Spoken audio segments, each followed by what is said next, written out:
This program is brought to you by generous donations from the community and sponsored by Stiefel Financial.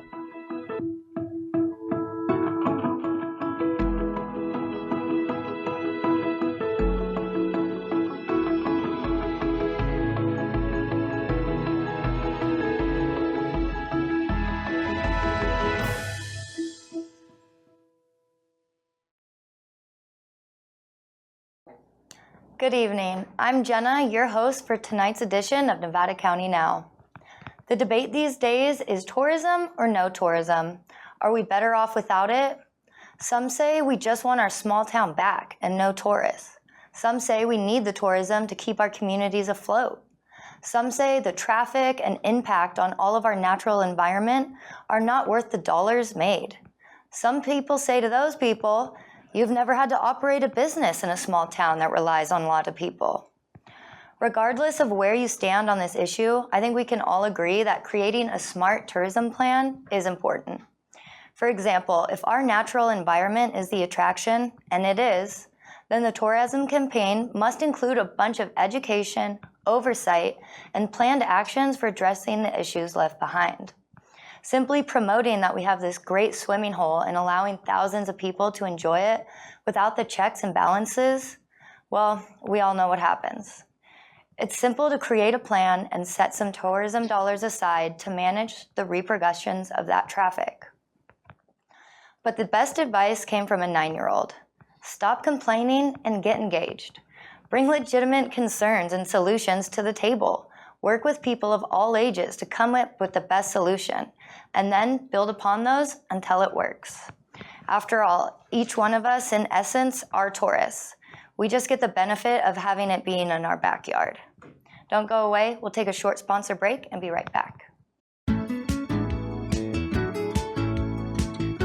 Thank you to Stiefel Financial, proudly helping individuals pursue financial goals, businesses and organizations raise and protect capital, and communities offer a higher quality of life. To learn more, visit www.stiefel.com.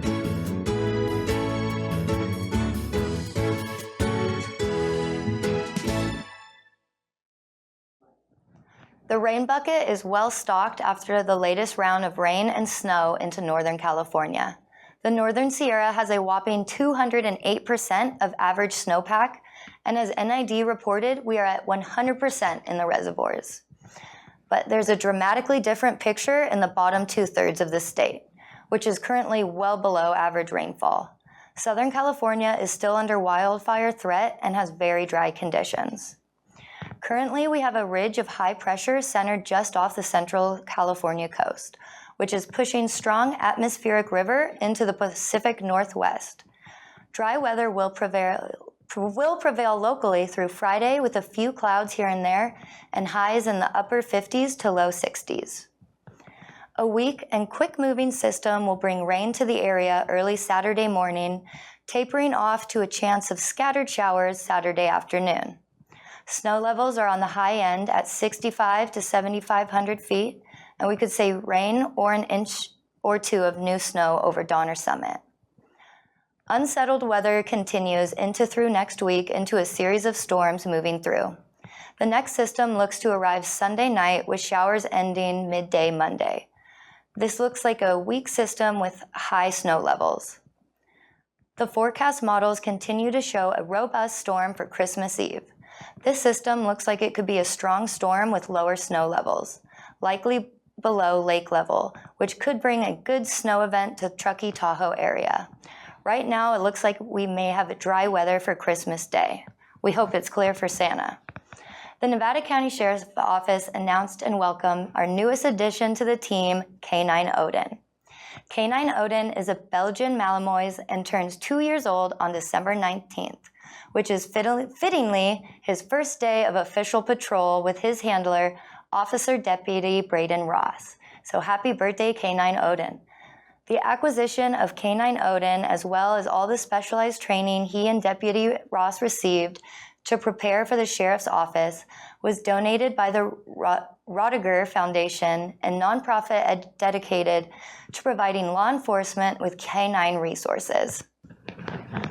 Canine Odin is now peace officers and standard training certified in canine patrol, specializing in obedience, suspect searching, building searching, tracking, article detention, handler protection, and apprehension. Canine Odin is the fourth canine to join the team since 2020. Welcome, Canine Odin. While we're talking about the Sheriff's Department, Sheriff Moon and deputies had a blast with Deputy Patrol Parade and Classroom Donut Party with holiday contest winner Mackenzie Pitts. Mackenzie's fantastic artwork is the official holiday greeting card for the season. Ready Springs School is the defending 2-year champion for the Sheriff's annual holiday card contest. All the kids enjoyed meeting and learning about Canine Riggs and his handler, Deputy Ramos. They also love asking the sheriff and fellow deputies some tough questions like, "What's your favorite condiments?" Ranch came out on top. Congratulations to Mackenzie, and thank you to all of the officers for turning something so simple into a positive memory for a lifetime. Don't go away, we have a very special guest coming up. We'll be right back.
Our first guest is no stranger to getting involved.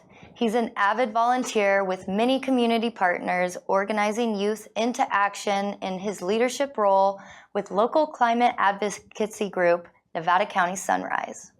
He is also passionate about environmentalism and hopes to use his education and future career to make a positive impact on the climate. He's also a founding member of Nevada County's Youth Commission and is in his second year of serving on the Youth Commission. Recently, the Bear Yuba Land Trust presented him with the 2024 Young Leader Award. Nominated by members of this community, he was recognized for his commitment to land conservation and environmentalism, and for his passion to educate, inspire, and mobilize others into action. It is my pleasure to welcome Walter Helvin. Walter, how are you? Thanks for coming down. I'm good. I'm glad to be here. I'm so excited. So 2024 Young Leader Award, how does it feel? Pretty crazy, to be honest. I totally was not expecting to be awarded with the Young Leader Award. It kind of, came out of left field. I did not. That's awesome. It was just totally unexpected. I think, as a volunteer, you don't really think about getting rewarded when you go out to do that sort of thing. It's not really why you get into it, is it? Exactly. What sparked this love of volunteering and activism, environmentalism? What started it? That's a good question. I think for me it was kind of just growing up, out here. I live, on a ranch and next to some really large cattle ranches out off a Garden Bar down in South County. So, growing up, I was always, kind of living out in the middle of nowhere with, oak forests and a lot of, natural environment around me that I could play around in and just really appreciated. And so, as a kid growing up, I started learning about climate change and the human impact to the environment. And so I got really concerned about, how are we going to, protect this very special place that we have. And, especially with, California's high wildfire risk. It's very scary, and I think it's very important to me to protect the environment. What are some of the things you are going out and doing? So how did we get this award? How'd you get there?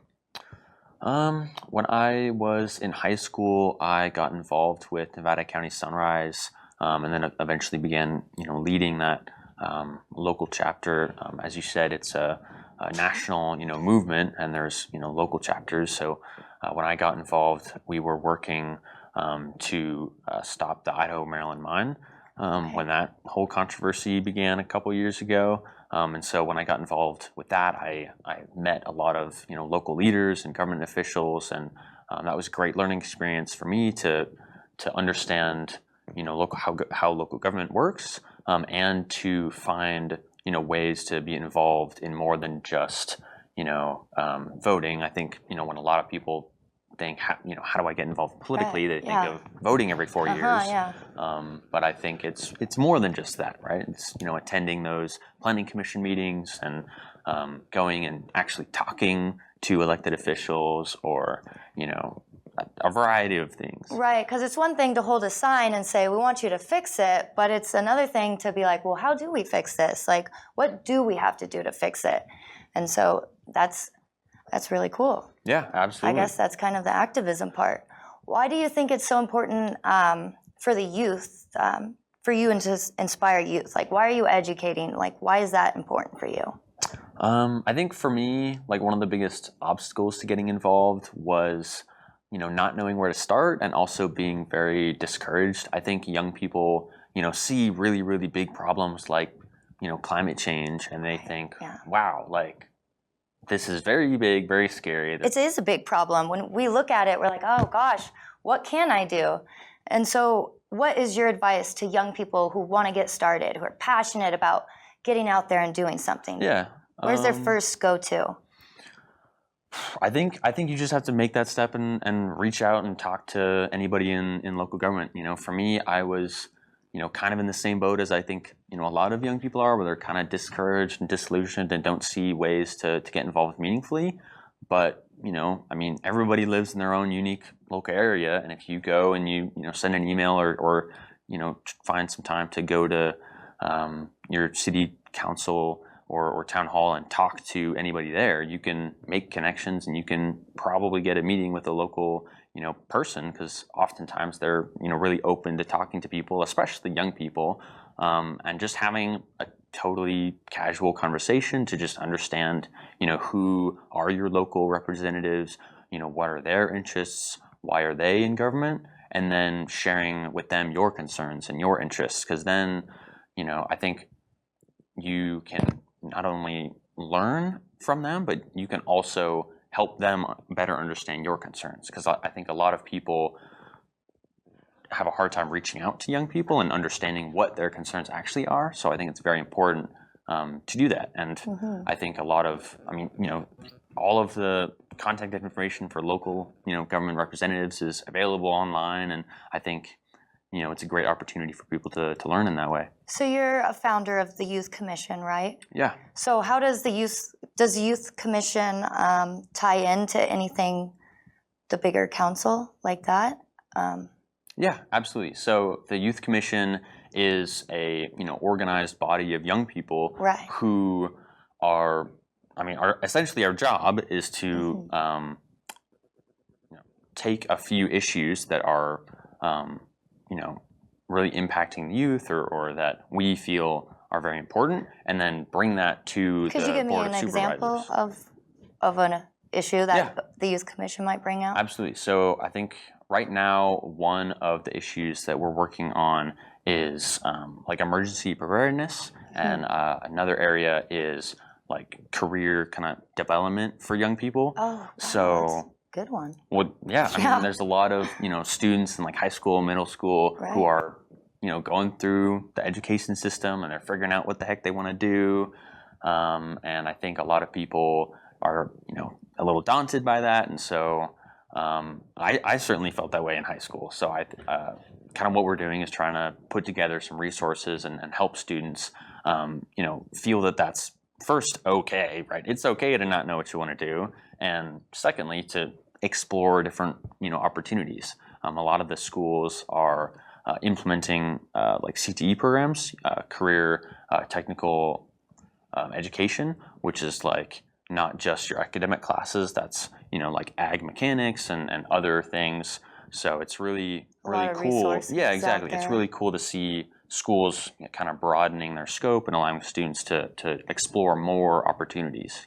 Well, you're really taking like these big issues, like what am I going to do with my life, and global climate change, and making it more accessible, and like, hey, wait, that doesn't seem so hard. Maybe I could do something. Maybe I could be helpful there. So that is so inspiring. Yeah, I love absolutely. that. That's the goal. I mean, you can only solve a big problem one little piece at a time. Everybody's got to, chip in, do their part, and figure things out. And you can't ever, I mean, Rome wasn't built in a day, right? So it was not.